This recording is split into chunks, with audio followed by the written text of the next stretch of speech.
We are here today. Thank you all for coming. I want to thank the legislators, most of which are going to speak, and family members behind me and advocates. A special thanks to our Attorney General Matt Denn.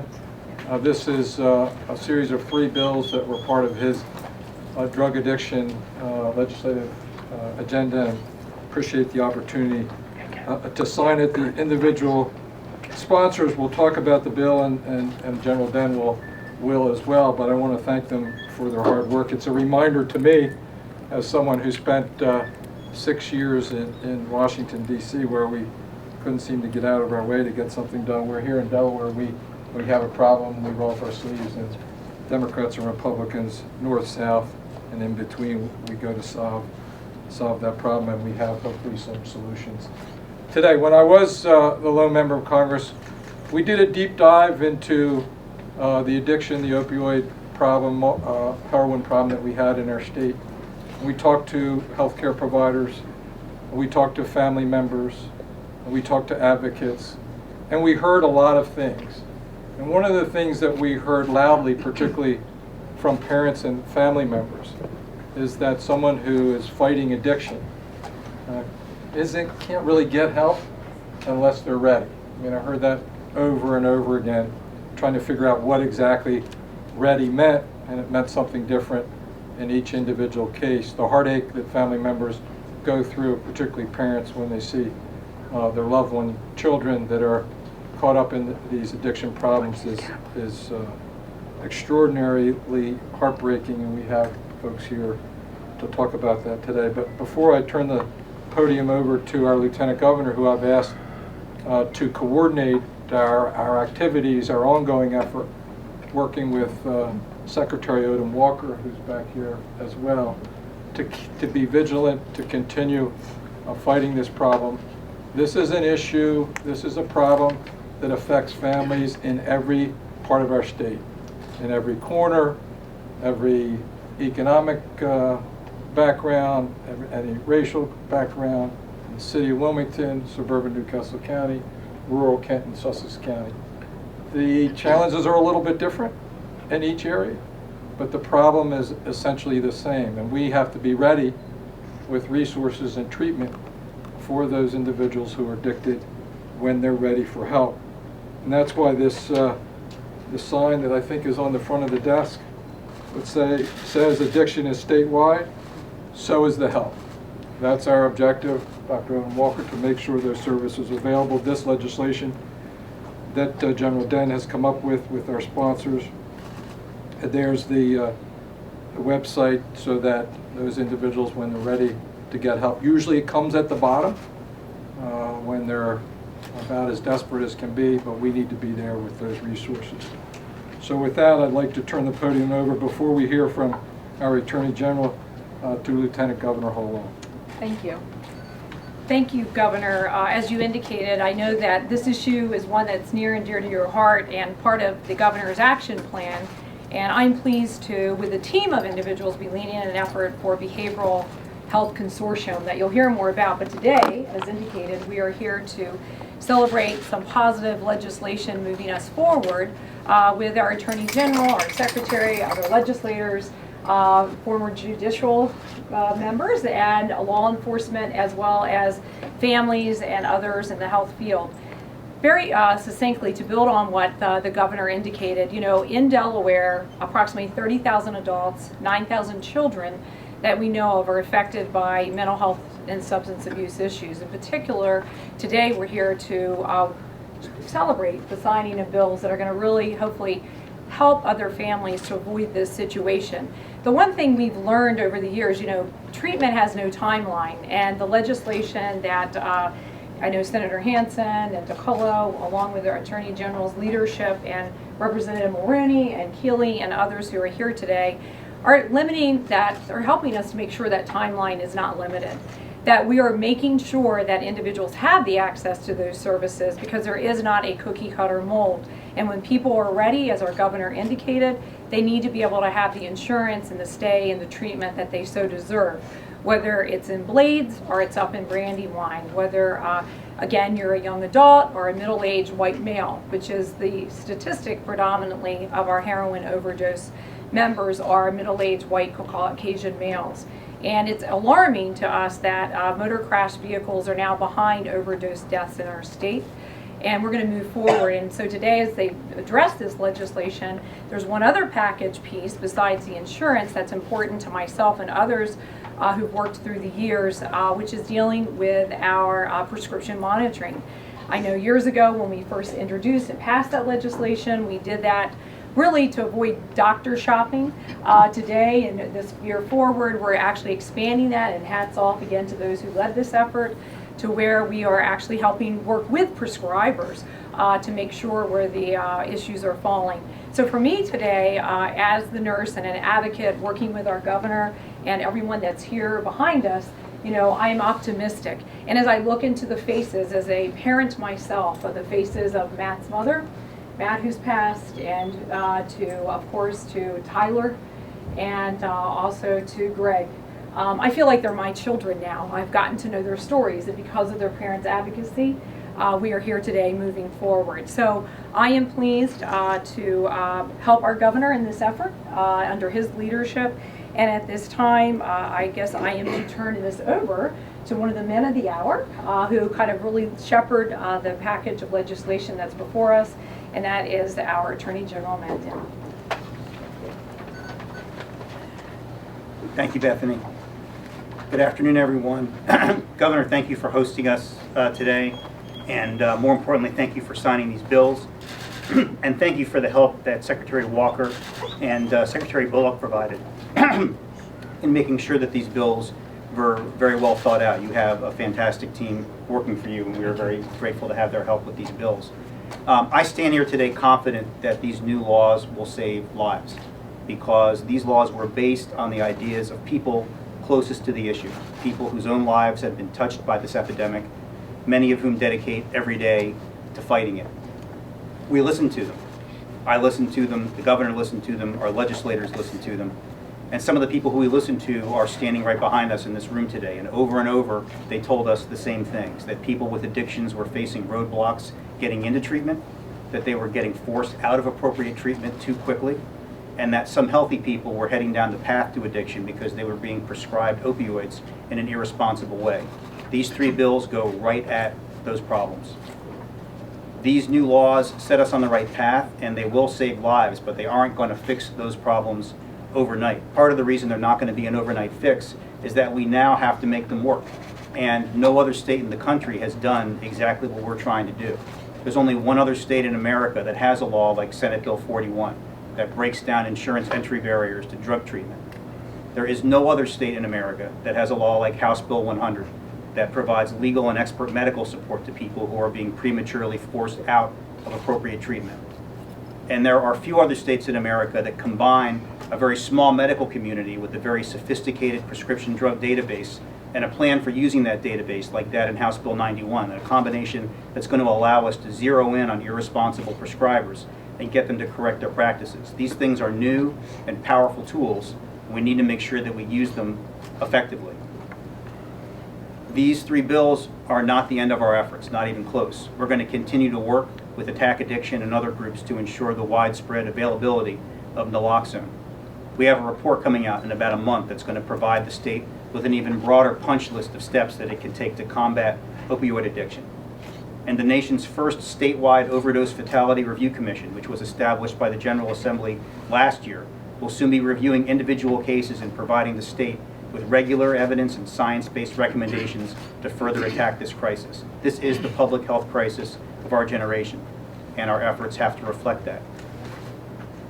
I want to say one last thing before introducing Senator Hansen about some of the men and women who are here today, who inspired these bills and helped guide them through the General Assembly. Men and women like the Keisters and the Humes and Mary Beth, who lost children. Women like Diane and Pat and Becky King, who almost did. People like Matt Guthrie, who survived addiction personally and were brave enough to speak publicly about it.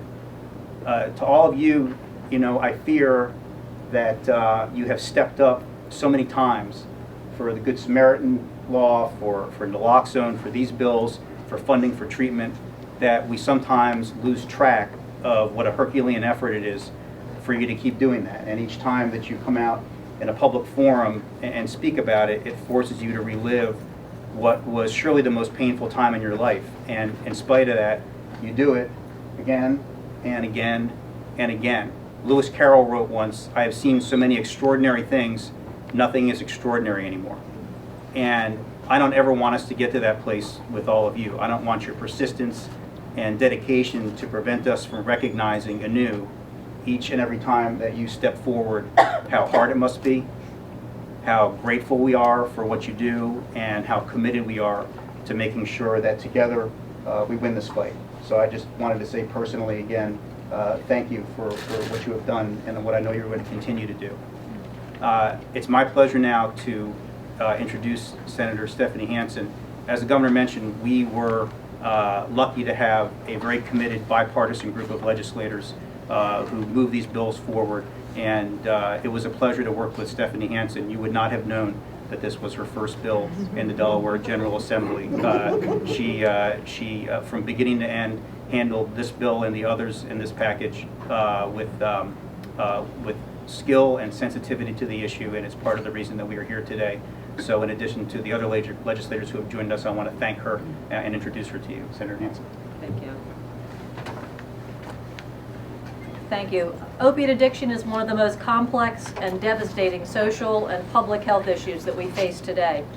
It affects the lives of everyone from the youngest victims who are born addicted, to our young adults struggling to find treatment, to our more mature parents and grandparents that are grasping at straws every day to find the resources and a pathway to recovery for their loved ones.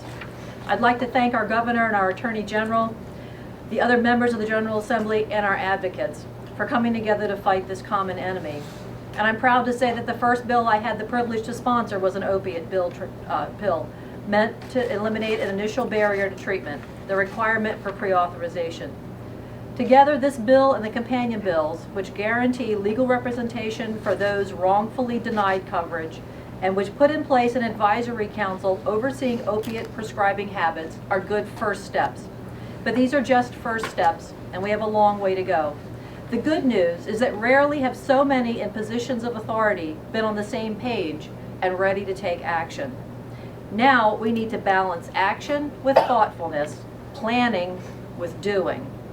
Many of us have lost friends and family members, and unfortunately, until we have a firm hold on a workable, comprehensive plan to address addiction well beyond initial treatment, we will continue to lose sons, daughters, spouses, and even grandparents.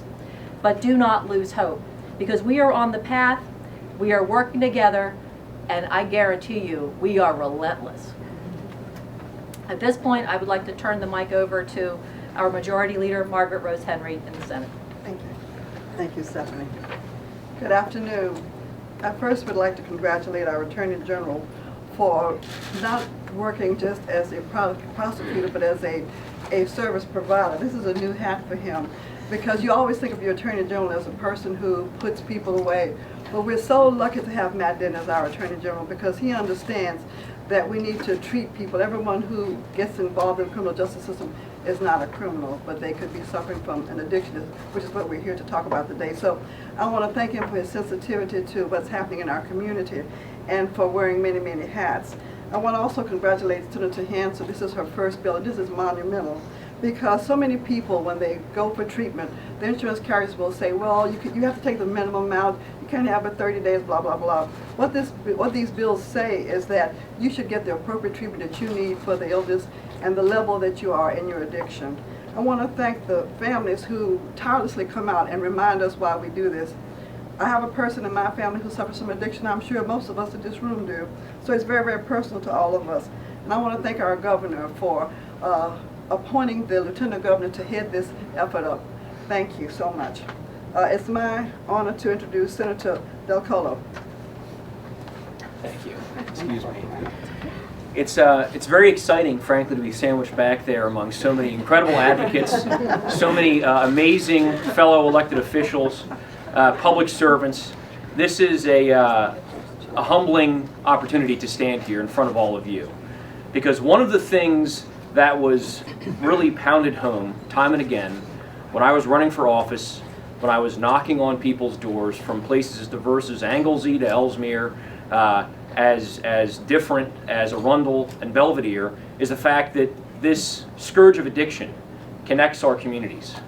And that's something that you can read about it on a piece of paper and see the statistics, but when you look at someone's face, that's the third or fourth door you knocked on, and they say, sorry, I'm out of sorts today because my 28-year-old brother just died of an overdose, which at the time that I was knocking on doors was the age of my brother, it becomes personalized very quickly, and it has become personalized for me. And that is why I'm proud to say that this is an issue of concern that cuts across parties. You know, I do happen to be a Republican, but there are incredible Democrats that I've worked with, Attorney General Denn, Governor Carney, Senator Hansen, our Lieutenant Governor, the Majority Leader. We understand that this requires an all-hands-on-deck approach. And so I'm honored to be here. We've heard about the substance of the bills. I can assure you that I will remain committed to working with my colleagues, my fellow public servants, the amazing advocates who are standing behind me, many of whom I've had the chance to meet and talk with. And so as we look at what we've achieved, I do challenge us to continue to look ever forward about the next opportunities we will have to move and advance solutions to these concerns. We need to look at quality of care, continue to closely examine access of care for addiction services, and make sure that we've got the infrastructure in place to support funding for Narcan for our first responders so they can save as many lives as possible. So I'm looking forward to examining these problems and to continuing to be a partner for these solutions. And again, thank you so much to all the people standing behind me. It really is a humbling honor, and thank you so much for working together on a very deep concern. Introduce the next person. Oh yes, and the next person. Thank you. See, I'm a rookie after all, and our leader here is helping me make sure I don't mess up. So I'm honored to introduce Representative Helene Keel. Thank you. Thank you. You'll get the hang of it. Yeah, I'll get it. Good afternoon, everyone. I think all the folks who commented today have pretty much covered all the bases, and would just like to again thank the families for their courageousness and really pushing us as legislators as well, and making sure that we're doing the right thing by the citizens up and down the state. In the last couple weeks, I've had several friends who've had their children ages 20, 21, who've had their wisdom teeth taken out. And I can tell you the word's getting out, because I've asked every single one of them, what were they prescribed? And not one of them were prescribed an opioid. They were told to take Tylenol extra strength, excuse me, but none of them. But literally a couple years ago, several of the doctors were prescribing 20 and 21-year-olds that were going and having their wisdom teeth taken out with an opioid, and that caused a lot of the problems that we're seeing today. We would not turn away someone who had diabetes. We would not turn away someone who had high blood pressure. We would try to educate that person on making sure that they're eating healthy, that they're taking their medication on time and appropriately. So why are we turning away people that just don't get sober on the first time? That for them it may take 2 or 3 times. And I think a couple of the bills that we have here will allow that person to have that extra time without question. And I know in the past, with the work I've done with Attorney General Matt Denn, he will ensure that the insurance companies do not allow just 1 time or just 2 times. If it takes someone 5 times, they have the right and they deserve to have the treatment available to them. We're not finished here, and I think several of the speakers mentioned that. About a month ago, I was in New York and attended an opioid addiction policy program, and it was 2.5 days of intense information. And I know later this week I'm going to meet with Secretary Odom Walker's team, and I hope to have additional legislation that we as a team, both Democrats and Republicans, can pass that will help our citizens. The governor mentioned this is not something that just plagues the inner city of Wilmington. Believe you me, it's not. It's not necessarily the drug of choice. I live in the city. I see who comes into the city to buy these drugs. And I can guarantee you the majority of them don't live in Wilmington. They just don't. And I want to thank the governor, the attorney general, lieutenant governor, and my friends in the legislature, and obviously the advocates. Please know that we are here. If you hear something in another state that's working, don't be afraid to let us know. More than happy to do whatever we can do to help save, even if it's one child, but hopefully it'll be 100. Thank you. Oh yes, I'm sorry. Yes. Michael Mulroney could not be here today. He was one of the sponsors of the bills as well. Unfortunately, he had a death in the family and was just not able to be here today. But obviously is very proud of these bills and is happy that they're being signed today. Thank you. So I want to thank our Attorney General again for his leadership on this issue, not just in the last couple of weeks, but for a long time now, and your continued commitment to it. I want to thank the legislators who were our sponsors of this legislation, particularly Senator Hansen. This won't be your last bill, I'm sure. You know, our former governor, Markell, used to like to refer to our state as a state of neighbors. And I like that expression. It really describes well, I think, the kind of place that Delaware is. When you're a state of neighbors, it implies that you know one another like neighbors. And that when your neighbors have challenges and they have problems, you go to help them. And I want to congratulate the legislators for listening to the advocates, and I want to invite to the podium just to stand behind me, and then I'll get out of your way. Some of the family members who's lost a loved one, to an individual who faced addiction himself. First, we have Mary Beth Chakaki, Don and Jean Keister, Dave and Gail Humes, Diane Jones, and Matt Guthrie. I want to thank you, as our Attorney General said, for coming forward and continuing to tell a story that's a difficult story. Thank you for your advocacy and pushing as neighbors, coming to us as elected officials and telling us what we needed to do and describing why and bringing your own heartfelt experience to us as we do this. And why don't we lead off with Mary Beth, and then the others can step forward and as I remove myself. Hi, I'm Mary Beth Sahaki, and around Delaware I'm really known as Matt's mom. I didn't really know what to expect when I walked into Attorney General Matt Denn's office so many months ago. What I got was a man who gave his full attention to this grieving mother as I told the story of my son Matt's struggle with the disease of addiction. We talked about the overprescribing of opioids in our state, how my son Matt's addiction started with pain management. I shared the difficulties that Matt encountered when he attempted admission into a treatment facility and the struggle he encountered when he tried to stay. Not only did Attorney General Denn listen, but he acted. After many meetings and frequent trips, testifying before our Senate and House of Representatives at Legislative Hall, we come together today to celebrate a victory for those suffering from the disease of addiction and to honor those that we have lost. Today is bittersweet for me. I am so proud to be part of this amazing group of advocates on a journey that ended in our governor's office. But my heart is broken as the person that I fight for is no longer here. House Bill 91 will save other mothers' children from the fate of my son Matt.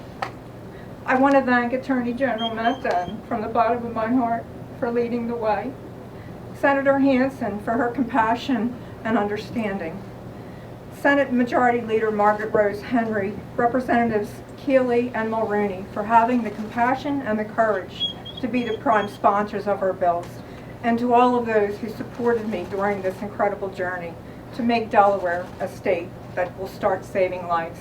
And thank you so much, Governor Carney, for being available and to be willing to sign these bills into law. I am honored to be here today. Thank you.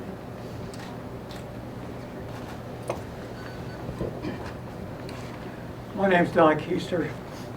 With Jeannie, Governor Carney, Lieutenant Governor Hall Long, Attorney General Denn, Secretary Walker, Senators, Representatives, and fellow advocates. We wanted to take a moment to thank you for the hard work and successful efforts on these three important bills, and we wanted to thank you, Governor Carney, for signing them into law. 4 years ago, we were pushed into this advocacy work when we lost our 24-year-old son to his first and only overdose. Tyler was so much more than his addiction. He was full of potential. He was charming, intelligent, witty. He had been a state champion athlete. But more than anything, he was a generous, kind, and loving person.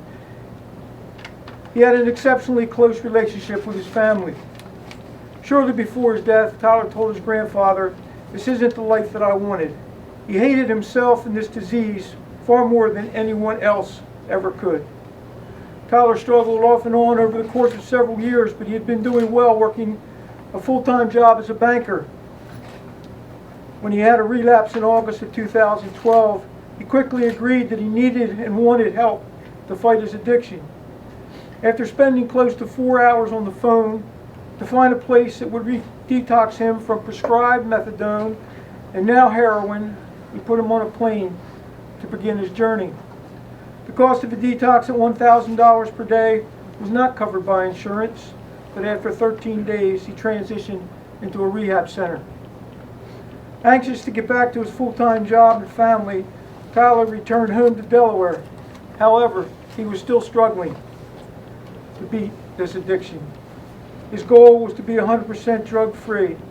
Home for a month, he had a lapse, went to Meadowood for 3 days and was released to figure it out on his own.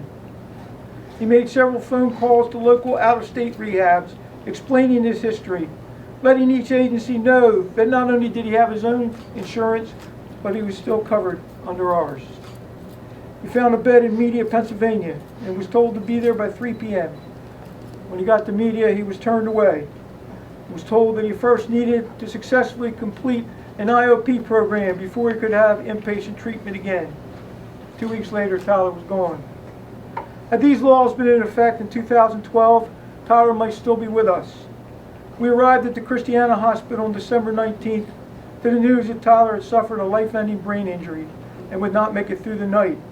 Yet he continued to fight until he achieved brain death on December 23rd, his sister's birthday.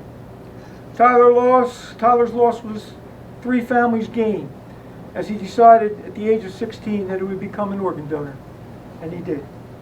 We can't change the path for Tyler, but it is our hope that these new laws will help others find the treatment needed for their loved one, and by sharing his story, we will hope to break down the stigma of addiction. At this time, I'd like to introduce Dave and Gail Humes. Come to the podium. Afternoon, I'm Dave Humes with Attack Addiction. This is my wife Gail. I lost my son Greg to an accidental overdose close to 5 years ago to the day. My vow to Greg was that somehow, some way, I would try to save a life in his name, and we've been doing that through some of the legislation that we've been passing here in Delaware. I'm here to say that the opiate and heroin epidemic is the public health crisis of the 21st century. We've lost 553,000 Americans to opiate and heroin overdose since the beginning of this century. And we're talking about it a lot, and thank goodness here in Delaware, we're doing something about it. Since we first started passing legislation, it's been a bipartisan effort through all of our legislators, and now it crosses from one administration to the next, where they're putting it at the forefront of what needs to be done to stem the number of deaths in our state. Thank you very much. Diane?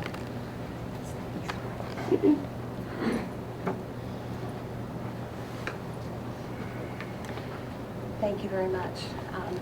It is truly, it is, as Mary Beth said, a bittersweet day today. It's been about 5 years ago where I found myself at many treatment centers at their doors with my daughter, trying to get her through them when she was ready and willing and asking for help when she was denied. She was denied and told to come back on Monday when insurance companies' authorization departments would reopen. She was denied for several reasons, and she always wanted that help and was not able to receive it. It was May of 2015 when I was diagnosed with triple-negative breast cancer. And the stark difference between the treatment that I received and she received, when I had a treatment team, I had a nurse navigator, I had a treatment team of 7 or 8 different medical professionals around me, making sure that every bit of my comfort and my care and my treatment went to save my life. The disparity between the treatment of people with substance use disorder and other medical conditions is just astounding. So I am so thankful to be here today amongst the Governor, Attorney General Matt Denn, the other representatives and senators here. I'm so pleased, and the other advocates, to finally cross this finish line. And so we have an equal and a level playing field. Thank you very much.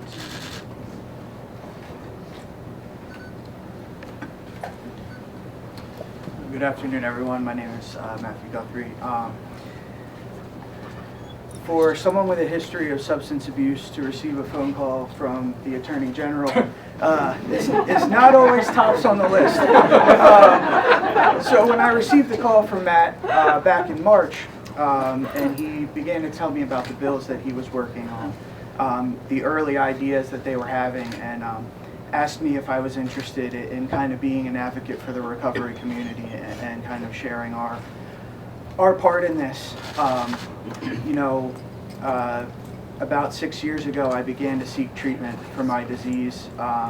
You know, and even before that, I had had some efforts to seek treatment, and unfortunately, I was denied many times places to go, and I was told that my disease hadn't progressed enough to seek inpatient treatment. It took a number of years after that before I was able to have success, before I was able to get the care that I needed. You know, I can proudly stand here and say that I've been in recovery since October 28th of 2011.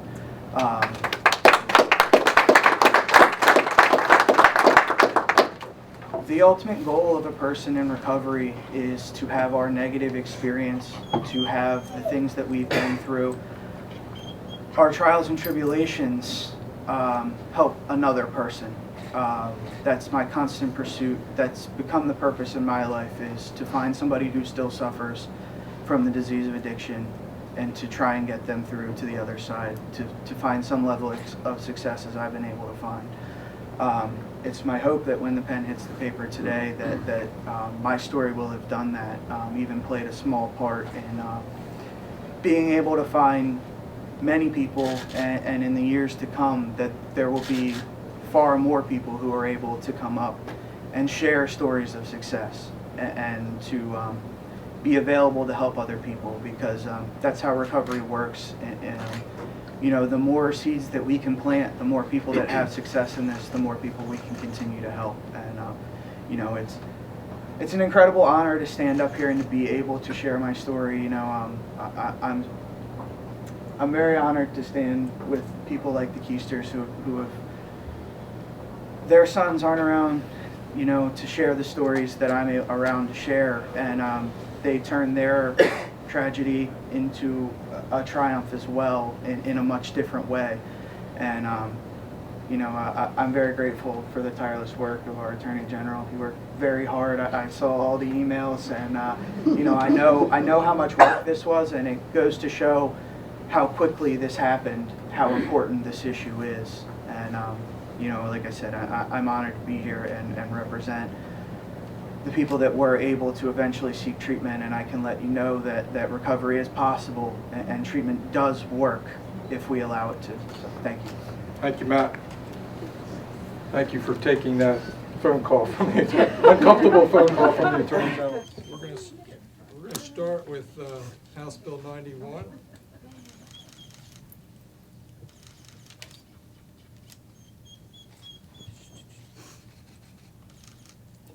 I haven't even figured out how to do this.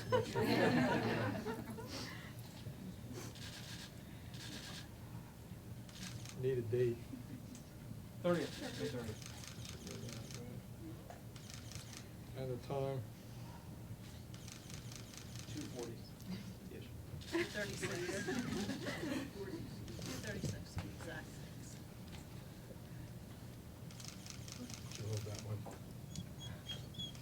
House Bill 100.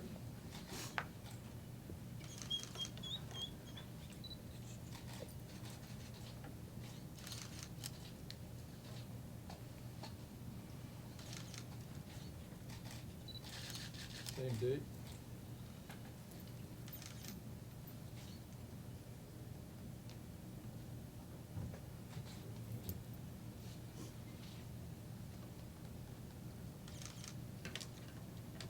Riley, Senator Hanson.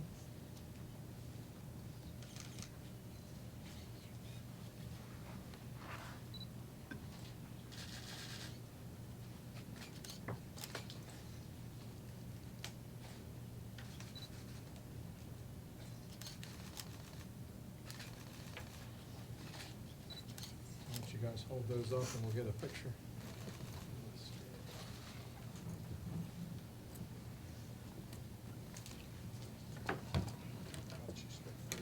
To watch him, he will jump up here. I know this. I know this.